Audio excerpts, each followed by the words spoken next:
کچھ ایسے لوگوں کے ذریعے سے کہ جن کی قوت ارادی ان کی نگاہوں میں بہت مرتکز ہو جاتی ہے. یہ عملیات میں ایک خاص معاملہ یہ بھی ہوا کرتا تھا، اور اب بھی شاید کچھ لوگ یہ پریکٹس کرتے ہیں کہ اگر باقاعدہ ریاضت کر کے اپنی نگاہوں میں ایک خاص قسم کی تاثیر پیدا کر لی جائے. بلکہ مولانا امین احسن اصلاحی صاحب نے اس کا تذکرہ کیا تھا ایک مرتبہ، جب زمانہ طالب علمی میں نے 2 تربیت گاہیں منعقد کی تھی اور اس میں درس قرآن مولانا اصلاحی صاحب نے دیا تھا کہ آج کل بھی بعض لوگ یہ کرتے ہیں کہ رات کے پچھلے پہر اٹھ کر نہا دھو کر سفید براق کپڑے پہن کر پھر بیٹھتے ہیں اور کسی بالکل سفید کاغذ پر ایک چھوٹا سا نقطہ لگاتے ہیں اور پھر نگاہوں کو اس پر جمانے اور مرتکز کرنے کی مشق کرتے ہیں. کتنی دیر تک پلک جھپکے بغیر آپ اس نقطے کو دیکھ سکتے ہیں. اگر یہ مشق کی جائے، یہ ایکسرسائز کی جائے، یہ ریاضت کی جائے تو آنکھوں میں ایک ایسی چمک پیدا ہو جاتی ہے کہ اگر گھور کر کسی کو دیکھا جائے تو اس کی قوت ارادی کو آپ مزمحل کر سکتے ہیں. وہ ایک دم دبا ہوا محسوس کرے گا اور آپ کا غلبہ اس کے اوپر ہو جائے گا نفسیاتی اعتبار سے. اسی طریقے کا کوئی عمل تھا جو نبی اکرم صلی اللہ علیہ وسلم پر بھی آزمایا گیا تھا. لَيَزْلَقُونَكَ یہ آیا ہے سورہ نون کے آخر میں، بِأَبْصَارِهِمْ لَمَّا سَمِعُوا الذِّكْرَ. یہ لوگ چاہتے ہیں کہ اپنی نگاہوں کے ذریعے سے آپ کو پھسلا دیں، آپ کے قدم ڈگمگا دیں، آپ کی قوت ارادی کو کچل دیں. لَمَّا سَمِعُوا الذِّكْرَ وَيَقُولُونَ إِنَّهُ لَمَجْنُونٌ.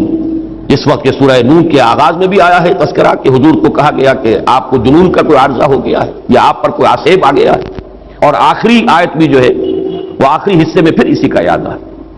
وَإِنَّهُمْ لَيُزْلِقُونَكَ بِأَبْصَارِهِمْ لَمَّا سَمِعُوا الذِّكْرَ وَيَقُولُونَ إِنَّهُ لَمَجْنُونٌ وَمِنْ شَرِّ حَاسِدٍ إِذَا حَسَدَ.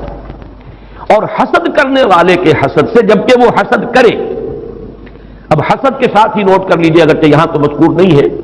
یہ نظر کا لگ جانا. عین العین حق، بعض روایات میں آیا حضور نے فرمایا اس کے اندر اثر ہے. انسان کسی حاسدانہ نگاہ کے ساتھ کسی پر نگاہ ڈالتا ہے، اس میں زہر ہے. یہ نگاہیں مسموم ہیں، اس میں زہر ہے موجود، سمی اثرات ہیں اور اس کے اثرات میں تو پڑتے ہیں.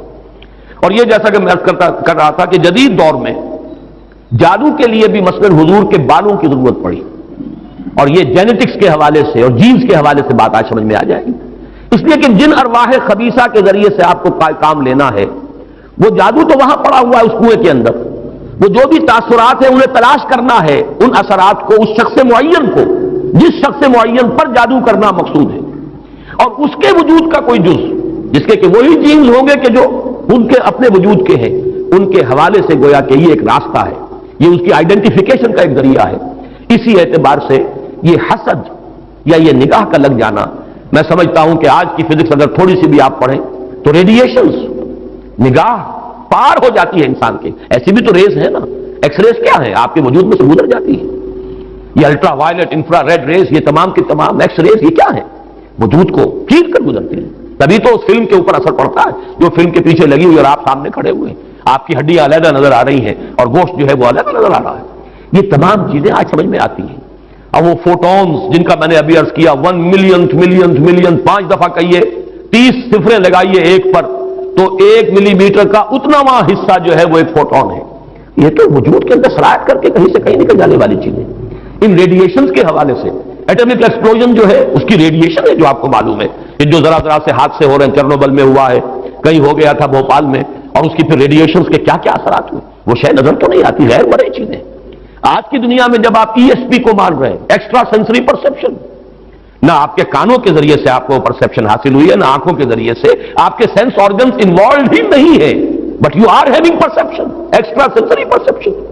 اسی طریقے سے ٹیلیپیتھی ہو رہی ہے. ایک بات آپ اپنے دل کے اندر، اپنے ذہن کے اندر جماتے ہیں، مرتکز کرتے ہیں، اور جس شخص کے ساتھ آپ چاہتے ہیں رابطہ، اس پر کچھ بات کو منتقل کر دیتے ہیں. یہ سب کچھ کیا ہے؟ اس کے بعد تو اس دور میں بھی اگر کوئی لوگ بات کریں من شر حاسد اذا حسد، اور عقد کے ساتھ اس کو جوڑا گیا ہے، ومن شر النفاثات فی العقد ومن شر حاسد اذا حسد. لیکن محض ردیف یا قافیہ یا فواصل کی رعایت سے قرآن میں کچھ نہیں ہے. وہ اس کا ایک فیکٹر، اس کا ایک عامل ہو سکتا ہے، لیکن محض اس کی بنا پر نہیں مانا جائے گا. تو اس میں یقیناً کوئی اور حکمت ہے، اور وہ حکمت تقسیم کی گئی ہے. ہمارے مفسرین نے تو اس کو یوں بیان کیا ہے کہ ایک حسد وہ ہے کہ جو دل میں پیدا تو ہے، آدمی کے اندر ہے، لیکن یہ کہ وہ اس کو یعنی اس کو باقاعدہ کوئی ایک ہمت کے ساتھ اور اپنے ایک عزم کے ساتھ ارادے کے ساتھ بروئے کار نہیں لا رہا تو اس حسد کے اثرات نہیں ہوں گے، اس سے پناہ مانگنے کی ضرورت نہیں ہے۔ میں اس کو اس انداز میں تو میرا ذہن سے قبول نہیں کرتا، اس لیے کہ حسد اگر پوٹینشلی ہے اندر تو اس کے اثرات ہوں گے، وہ ریڈیشن تو ہوگی، چاہے اس کا ارادہ ہو چاہے نہ ہو، وہ کیفیات جو ہے وہ اس کے سانس سے، اس کی آنکھ سے، اس کے وجود سے، وہ اندر اگر زہر گھل گیا ہے تو اس کے وجود سے نکلنے والی ساری شعاعیں جو ہیں ان کے اندر وہ اثر موجود ہوگا، وہ مسموم ہوں گی، زہر ان میں ملا ہوا ہوگا، اس کے اثرات ہوں گے۔ البتہ یہ کہ اس کے دو درجے ہم قائم کر سکتے ہیں، اور وہ یہ کہ ایک ہے غیر شعوری حسد، ابھی آپ کو اندازہ نہیں ہے، اندر ہی اندر کھچڑی پک رہی ہے، وہ اور بات ہے، لیکن جب یہ اس درجے کو پہنچ جائے کہ شعور کی سطح پر آ جائے، آپ کسی کی برائی چاہنے لگیں بالفعل، آپ چاہیں کہ اس کے اندر اگر یہ فضیلت کی بات ہے تو یہ سلب ہو جائے، اس کو پاس اگر یہ نعمت ہے تو یہ نعمت اس سے چھن جائے، مجھے مل جائے، یہی ہے اصل میں جس کو غبطہ اور حسد کا فرق کہا جاتا ہے۔ اور ایک جگہ پر حضور نے ایک حدیث میں لفظ حسد استعمال کیا ہے، لیکن مراد اس سے غبطہ ہے۔ لا حسد الا فی اثنین، کوئی حسد نہیں کیا جانا چاہیے سوائے دو اشخاص سے، ایک وہ جسے اللہ نے علم دیا ہے اور وہ علم پھیلا رہا ہے تو اس سے بھی اگر حسد پیدا ہو جائے تو کوئی بری بات نہیں، کوئی اچھی بات ہی ہے، اور ایک یہ کہ کسی کو اگر دولت دی ہے، وہ دولت پھیلا رہا ہے اور عام کر رہا ہے، لوگوں کو اس کے خلق کے لیے خرچ کر رہا ہے تو اس سے بھی حسد۔ لیکن یہاں حسد غبطہ کے معنی میں، غبطہ یہ ہے کہ کسی میں کوئی خیر آپ کو نظر آئے تو آپ اللہ سے دعا کریں پروردگار مجھے بھی یہ خیر عطا کر دے، یہ غبطہ ہے۔ اور حسد یہ ہے کہ اس سے یہ شے چھن جائے،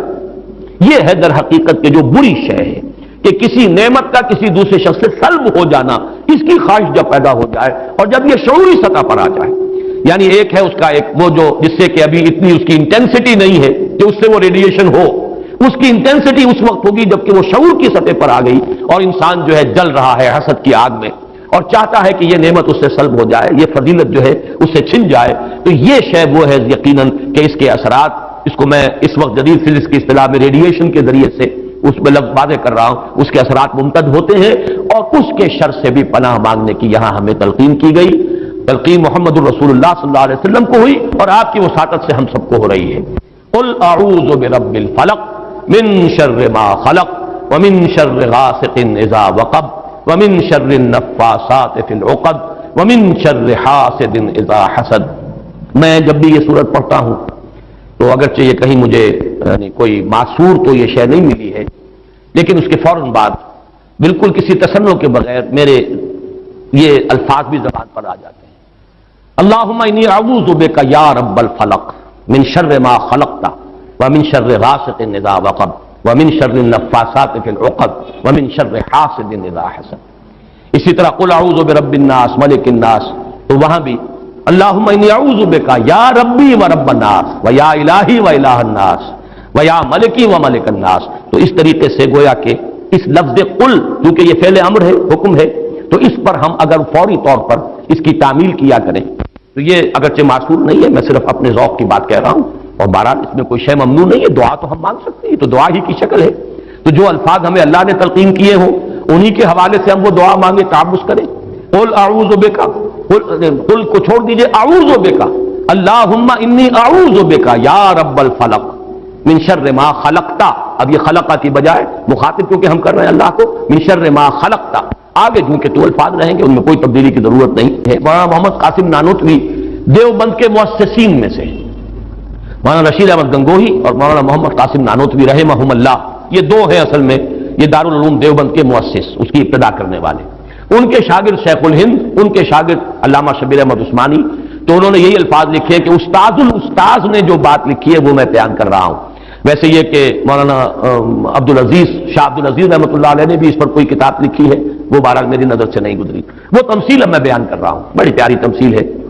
انہوں نے تمثیل یہ دی ہے کہ اگر کوئی باغبان یا کوئی اور کھیتی کرنے والا